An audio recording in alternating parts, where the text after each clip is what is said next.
കുട്ടികളിലെയും കൗമാരക്കാരിലെയും ആത്മഹത്യാ നിരക്ക് പരിശോധിച്ചാൽ അമ്പരന്ന് പോകുന്നു.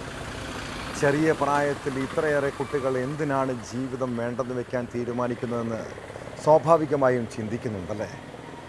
എന്തു പ്രശ്നമാണ് അവരെ ആത്മഹത്യയിലേക്ക് തള്ളിവിട്ടതെന്ന ചോദ്യം പലർക്ക് മുന്നിലും ഉത്തരം കിട്ടാതെ നിൽക്കുന്നുണ്ട്. കണ്ണൂരിൽ BDS വിദ്യാർത്ഥി കെട്ടിടത്തിൽ നിന്ന് ചാടി ജീവനൊടുക്കിയ സംഭവമാണ് ഒടുവിലത്തേത്. തിരുവനന്തപുരം സ്വദേശി നിധിൻ രാജാണ് മരിച്ചത്. കണ്ണൂർ അഞ്ചരക്കണ്ടി ദന്തൽ കോളേജിലെ BDS വിദ്യാർത്ഥിയായ നിധിന് എന്താണ് സംഭവിച്ചതെന്നറിയണം. ഇനി ജീവിക്കേണ്ട എന്ന ചിന്ത അവനിൽ എങ്ങനെയാണ് വന്നത്? അതീവ ഗൗരവമായി കാണേണ്ട വിഷയമാണ് കുട്ടികളിലെയും കൗമാരക്കാരിലെയും ആത്മഹത്യാ ശ്രമങ്ങൾ. മനുഷ്യൻ്റെ വികാരങ്ങൾക്കും പ്രശ്നങ്ങൾക്കും പലപ്പോഴും സമൂഹത്തിൽ വലിയ ശ്രദ്ധ കിട്ടാറില്ല.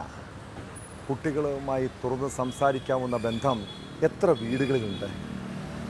എൻ്റെ പ്രശ്നങ്ങൾ കേൾക്കാനോ പരിഹരിക്കാനോ ആരുമില്ലെന്ന് തോന്നലാകാം കുട്ടികളിലെ പലപ്പോഴും ആത്മഹത്യയിലേക്ക് തള്ളിവിടുന്നത്.